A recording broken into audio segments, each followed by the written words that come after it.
নমস্কার বন্ধুরা, welcome to সম্পাস kitchen. আজ নিয়ে এসেছি সকালে তাড়াহুড়ায় 5 মিনিটের চটজলদি ব্রেকফাস্ট রেসিপি। রোজকারের ব্রেকফাস্টকে আরো টেস্টি করে অন্যভাবে তৈরি করব, যা খেয়ে ছোট থেকে বড় সকলেই বলবে ওয়াও।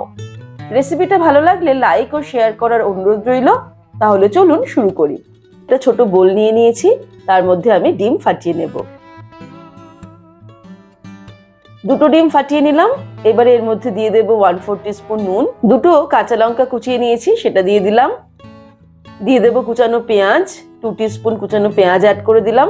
গোলমরিচের গুঁড়ো দিয়ে দিচ্ছি 1/4 টিস্পুন, আর সবশেষে অ্যাড করে দেব কিছুটা পরিমাণে কুচানো ধনেপাতা। এবারে একটা ফর্কের সাহায্যে ভালো করে ডিমটাকে ফেটিয়ে নেব।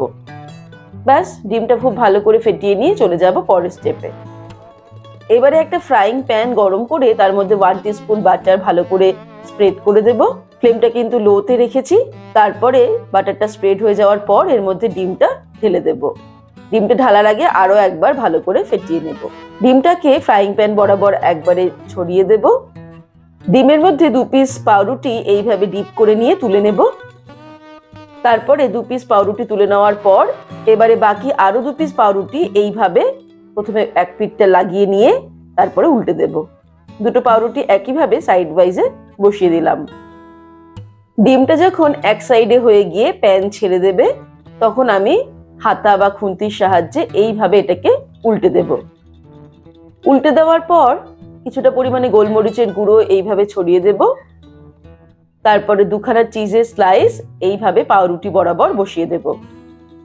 তারপরে সাইড দিয়ে ডিমটাকে ফোল্ড করে এইভাবে চিজের উপরে সেট করে দিতে হবে।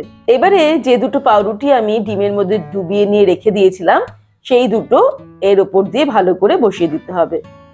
তারপরে কিছুটা পরিমাণে বাটার আমি দিয়ে দেব ব্রেডের ওপরে। বাটারটা হালকা মেল্ট করে নেব। তারপর এটাকে এইভাবে উল্টে দিতে হবে। নিচের দিকটা যেহেতু বাটার লাগিয়ে দিয়েছিলাম, তাই বাটারে আমরা হতে দেব আরো 1 থেকে 2 মিনিট। লো ফ্লেমে 1-2 মিনিট রান্না করে নিলাম। এবার আমরা এটাকে গরম গরম তাওয়া থেকে তুলে নিয়ে সার্ভ করব। ব্যাস, তৈরি হয়ে গেল খুব সহজে 5 মিনিটের চটজলদি ব্রেকফাস্ট রেসিপি। এবারে আপনারাও একবার এইভাবে বাড়িতে ট্রাই করে দেখতে পারেন। আশা করি পরিবারের সকলের ভালো লাগবে, নতুনত্ব লাগবে। রেসিপিটা ভালো লাগলে লাইক ও শেয়ার করার অনুরোধ রইল। আর এমনই দারুণ দারুণ রান্নার সহজ রেসিপি দেখতে আজই সম্পাস কিচেন সাবস্ক্রাইব করে নিন। ভালো থাকবেন, সুস্থ থাকবেন। আমি আবার হাজির হব নতুন নতুন রেসিপির সঙ্গে। নমস্কার।